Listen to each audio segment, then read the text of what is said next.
Alors coucou à tous, bienvenue, c'est Algérienne dans la cuisine turque. Donc aujourd'hui j'ai avec une nouvelle recette de, on va dire, de pain garni. Voilà, on va appeler ça comme ça.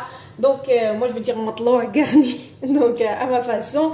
Donc c'est super simple. Donc on va commencer par la première étape qui est donc la pâte. Donc elle se fait en deux étapes la pâte. Il vous faut 150 ml de lait tiède, 150 ml d'eau tiède, 300 g de farine, 125 g de semoule fine, une cuillère à soupe de sucre et une cuillère à soupe de levure boulangère et bien sûr du sel, ce qui vaut à peu près une cuillère à café.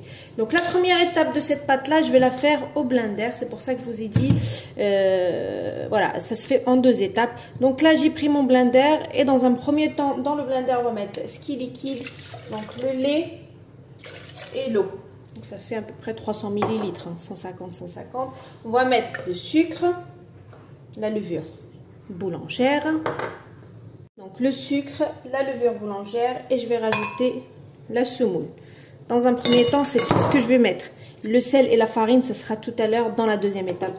Parce que si on met le sel, ça fera pas, voilà, la levure boulangère n'agira pas comme il faut. Donc le sel, jamais avec la levure quand on veut faire des trucs comme ça. Donc là, je mets mon blender en marche, je mélange bien ce mélange-là pendant 3 minutes.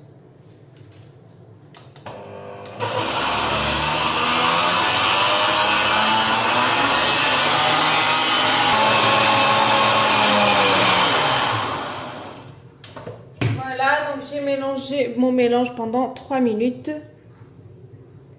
Donc là, je verse dans un récipient. Mon mélange est parfait. Donc là, je couvre et je laisse poser cette pâte 10 à 15 minutes. Et je reviens. En attendant, je vais faire ma farce. Voilà.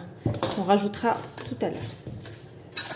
Et je rajouterai la farine et le sel tout à l'heure. Donc on laisse 10-15 minutes comme ceci.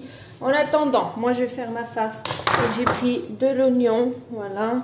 J'avais pris du poulet que j'ai sorti. Donc moi je vais faire poulet. Je vais faire revenir mes oignons. Je vais mettre après la farce ça reste au choix. C'est pour ça que je vais vous dire voilà, brièvement ce que je vais mettre. Je vais faire revenir mon oignon. Je vais couper mon poulet en cubes que je vais faire revenir aussi avec. Je vais rajouter du curry, du paprika, du sel, du poivre. Et à la fin, une fois que tout est bien revenu, je rajouterai un peu de crème liquide. Et voilà. Ça sera vraiment du basique. Vous pouvez mettre de la viande hachée avec des poivrons, carottes râpées. Vous pouvez mettre vraiment ce que vous voulez, mais moi je reste sur du basique. Alors regardez, comme vous pouvez voir, j'ai bien fait revenir mes oignons. Là, je rajoute mon poulet que j'ai coupé en dés. Je vais bien faire revenir le tout. Une fois que j'ai bien fait revenir le tout, je rajoute mes épices. Et à la fin, ma crème liquide et ma farce, ça sera prête. Voilà une petite idée de farce. Donc là, je reviens après 15 minutes. Regardez ce que ça a fait un levain. Vous voyez? Donc à ce moment-là, je vais rajouter du sel. Vous mettez l'équivalent d'une cuillère à café. Voilà. Vous voyez bien. Et ensuite, je vais mettre la farine. Bien sûr, je vais ramasser. Donc vous mettez la moitié. On mélange, on fait redescendre le levain. Et là, je rajoute le tout. Voilà. Les 300 grammes et on mélange. Donc là, j'ai tout rajouté ma farine. Allez, je mélange bien.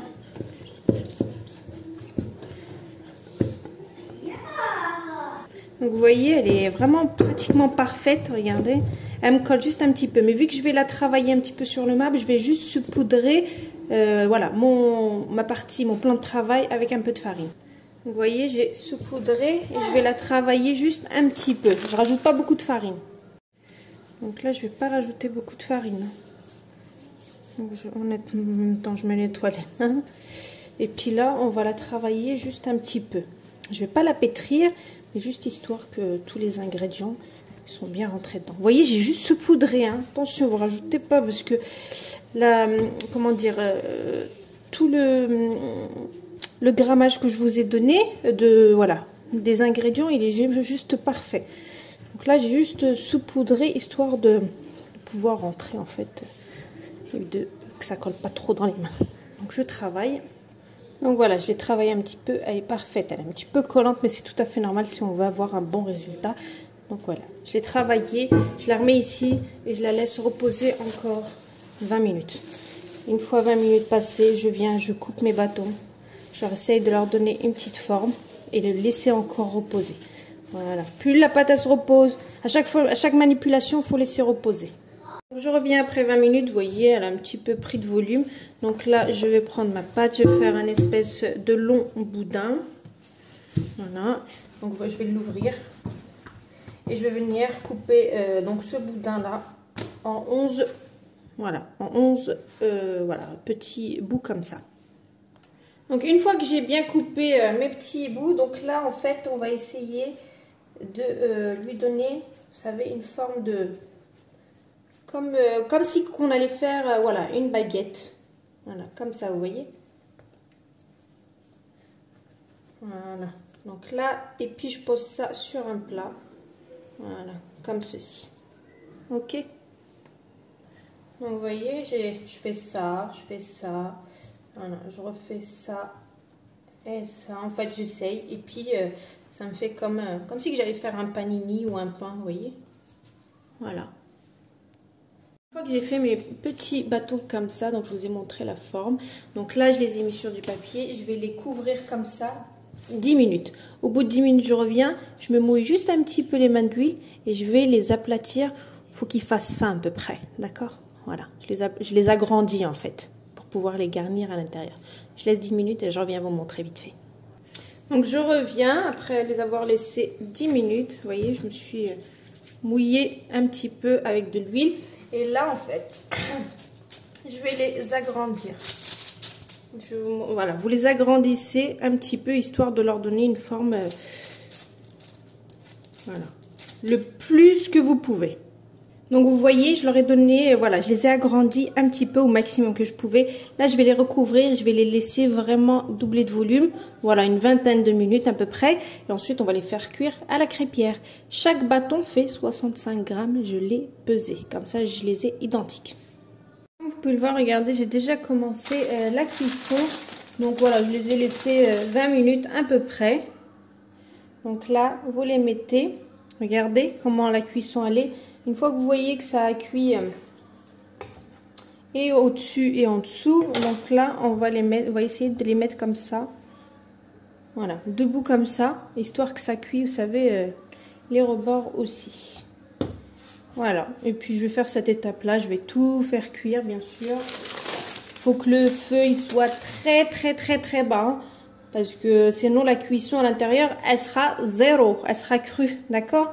Donc, il faut vraiment que ça soit très bas, la cuisson. Voilà, moi, il est au minimum de chez minimum. Voilà, et puis, voilà, vous voyez, je retourne quand ça cuit, au-dessus et sur les côtés. Donc, pour les cuire sur les côtés, regardez, je l'ai mis un peu debout.